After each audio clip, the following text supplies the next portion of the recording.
əminamanlıq ən böyük nemətlərdən biridir insan üçün.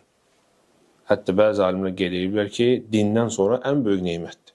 Hətta övlad və sağlamlıq bu nemətlərdən də hərdən üstündür. Çünki sən əminamanlıq yerdə yaşamasan, nə malın, dövlətin, uşaqların, valideynlərin ləzzətini görməyəcəksən. Çünki həmişə qorxucaysan, qorxu içində yaşayacaqsan. Ona görə də baxın, İbrahim aleyhissalam, Peyğəmbər, o vaxt ki, Allah subhanahu wa ta'ala ona əmr elədi ki, öz övladını İsmail aleyhissalamı gətirsin Məkkəyə və bildirdi ki, bu yer o vaxt elə səhra idi.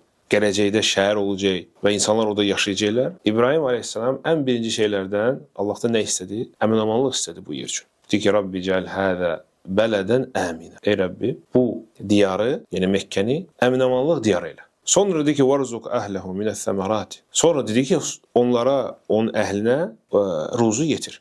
Yəni ruzudan qabaq əminamanlıq istədi. Və bu əminamanlığın əhəmiyyətini göstərir.